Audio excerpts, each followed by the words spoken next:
Loud speaker کس طرح سے کام کرتا ہے اور اس سے ہم ساؤنڈ کے بارے میں کیا کچھ سیکھ سکتے ہیں. تو یہاں پر میرے پاس ایک سگنل جنریٹر ہے. سگنل جنریٹر ایک ایسا آلہ ہے جس سے ہم الیکٹریکل سگنلز مخصوص فریکوینسیز اور مخصوص ایمپلیٹیوڈز جنریٹ کر سکتے ہیں. تو یہاں پر ایمپلیٹیوڈ اور فریکوینسی دونوں کے نابز موجود ہیں. ہم جو فریکوینسی پیدا کرنا چاہیں پیدا کر سکتے ہیں.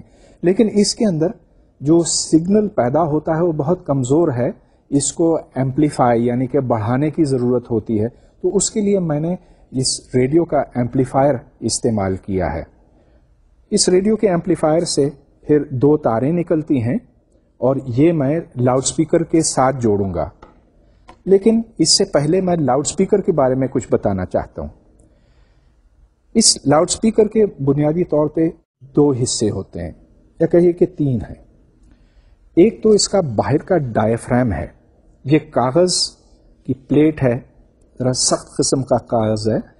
جب یہ آگے پیچھے یوں حرکت کرتا ہے تو ہوا اس کے ساتھ جو ہوا کی تہیں ہیں وہ بھی موو کرتی ہیں اور اس سے پھر آواز آگے جاتی ہے. لیکن یہ کیوں حرکت کرتا ہے؟ پہلے ہمیں یہ سمجھنا ہوگا کہ اس کی وجہ کیا ہے. اس میں ایک پرماننٹ میگنیٹ ہے. یہ دیکھیے کہ یہاں اگر میں کیل رکھوں تو کیل جا کے اس کے ساتھ لگ جاتا ہے. اور اس پرماننٹ میگنیٹ یہ ایک سلنڈریکل شیپ کا میگنیٹ ہے. اس کے اوپر ایک کوائل ہے. کوائل کے اوپر تار کی بہت سی ٹرنز لپٹی ہوئی ہیں. وہ 2 سرے یہاں سے نکلتے ہیں. تو جب اس میں سے کرنٹ گزرتا ہے تو وہ کرنٹ ایک میگنیٹک فیلڈ پر ایک فورس محسوس کرتا ہے اس میگنیٹک فیلڈ میں, اور اس کی وجہ سے اس کے اوپر ایک فورس عمل کرتی ہے. تو چلیے یہ بہت باتیں ہوں گی. اب میں آپ کو یہ لگا کر دکھاتا ہوں. تو یہ تاریں اب جڑ گئیں اور اب اس میں ایک کرنٹ پاس کرتا ہوں یہاں سے.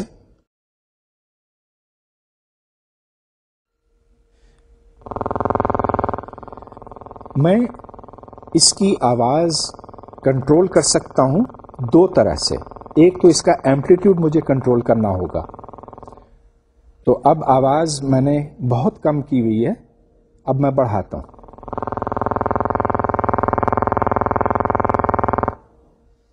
پھر بڑھاتا ہوں.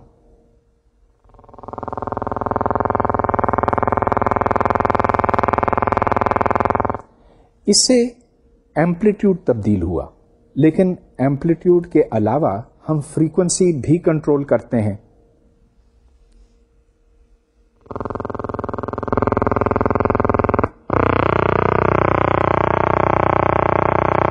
اب میں فریکوینسی مسلسل بڑھاتا جاؤں گا.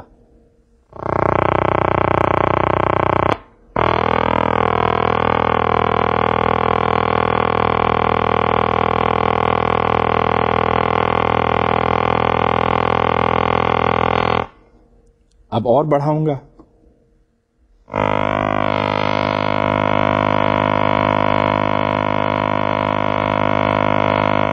اور اب گھٹاؤں گا.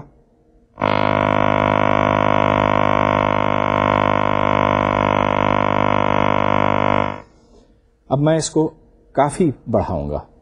مطلب یہ کہ فریکوینسی میں خاصی تبدیلی کروں گا.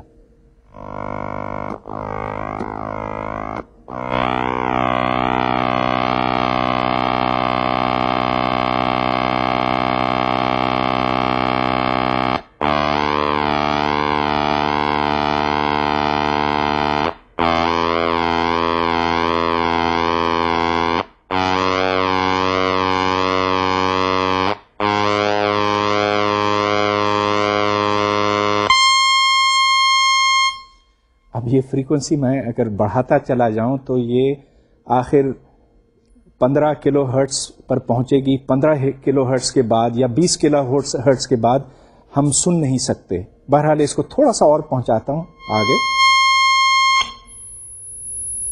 اب یہ ہماری سماعت سے باہر ہے. ایک ہلکی سی آواز آ رہی ہے لیکن یہ شاید آپ تک نہیں پہنچ پا رہی. بہرحال یہ واضح کرتا ہے کہ ہم ایمپلیٹیوڈ اور فریکوینسی جنریٹ کر سکتے ہیں یہاں پہ. مگر ایک اور دلچسپ بات میں آپ کو دکھانا چاہتا ہوں جس سے یہ واضح ہوگا کہ ہم اصل میں یہاں پہ وائبریشنز پیدا کر رہے ہیں. دیکھیں نا, یہ بات تو اس وقت تک واضح نہیں ہے کہ یہ ویوز ہیں جو ہم تک پہنچ رہے ہیں, کوئی چیز یہاں ایکچولی حرکت کر رہی ہے, لیکن اب یہ بات کلیئر ہو جائے گی. تو میرے پاس یہ کچھ پیلٹس ہیں, وہ میں اس کے اوپر, اس ڈائفرام کے اوپر ڈالتا ہوں, اور اب میں اس کا والیوم بڑھانے والا ہوں, اس کا ایمپلیٹیوڈ بڑھانے والا ہوں. تو دیکھیے گا کہ یہ کس طرح سے رسپونڈ کرتے ہیں.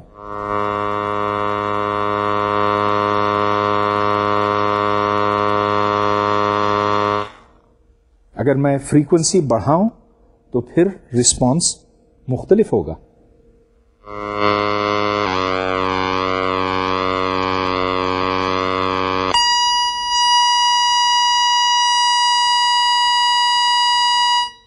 جب فریکوینسی بہت زیادہ ہوتی ہے تو اس وقت ان کو اتنا وقت نہیں ملتا کہ یہ اوپر جائیں اور واپس آئیں, کیونکہ یہاں ایک طرح کا ریزوننس ہے.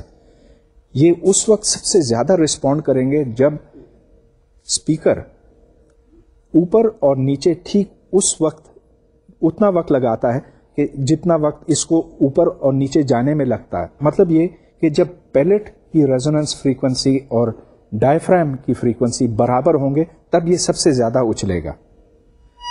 تو میں اب دوبارہ اس کو لو فریکوینسی کے اوپر لاتا ہوں.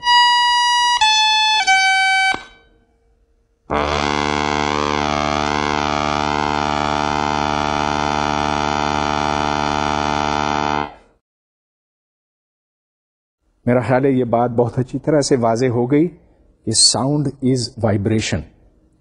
لیکن اب ہمیں ایک اور موضوع کی طرف آنا ہے. ساؤنڈ بنیادی طور پر انرجی ہے.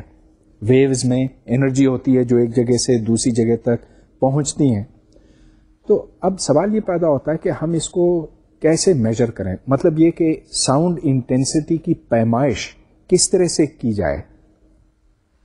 ساؤنڈز کے بہت سے مختلف لیولز ہوتے ہیں, لیکن سب سے ہمیں پہلے یہ طے کرنا ہوگا کہ اس کے یونٹس کیا ہونے چاہیے. اب یہ دیکھیں کہ اگرچہ ہم انرجی کو جولز میں میجر کرتے ہیں, لیکن اصل میں ہمیں جولز پر سیکنڈ یعنی واٹ سے سروکار ہے.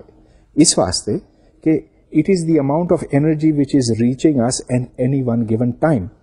دوسرے یہ کہ ہمیں یہ دیکھنا ہے کہ کتنی انرجی اس جگہ پر موجود ہے, یعنی کہ تمام اسپیس میں کتنی انرجی پھیلی ہے, پہنچی ہے, لیکن how much is the energy in this volume. لہذا ساؤنڈ کی انٹینسٹی کو ہم what's per centimetre cube میں میجر کرتے ہیں. اب بہت سے مختلف لیولز ہیں, مختلف لیولز آف ساؤنڈ ہیں, اور ان میں بہت زیادہ فرق ہے. اس واسطے ہم ایک لاگرتھمک اسکیل استعمال کرتے ہیں. لاگرتھم سے آپ واقف ہیں. Logarithm to the base 10 of 10 is equal to 1.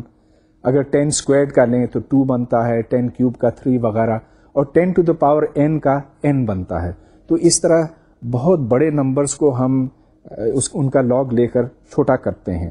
تو log of 10 to the power 16 is only 16, لیکن اگر آپ 10 ٹو دا 16 کو کھول کے لکھیں تو 16 زیروز لگانے پڑیں گے. ہمیں لاگرتھمس کی ضرورت یہاں اس واسطے پڑتی ہے کہ جو آواز ہلکی سی ہلکی ہوتی ہے, مطلب یہ کہ اس سے اگر ہلکی ہو تو سنائی نہ دے, that is only 10 to the power -12 watts per centimetre cube. ہم جو اسکیل استعمال کرتے ہیں وہ ڈیسیبلز کہلاتا ہے, اور یہاں پر R which is the relative intensity of sound I is defined as logarithm to the base 10 I divided by I naught. اور جیسا کہ میں نے ابھی تھوڑی دیر پہلے آپ کو بتایا, I naught is 10 to the power -12 watts per centimeter cubed. اگر آواز اس سے ہلکی ہو تو وہ سنائی نہیں دے گی. تو چلیے اب یہ دیکھتے ہیں کہ مختلف آوازیں کس انٹینسٹی کی ہوتی ہیں.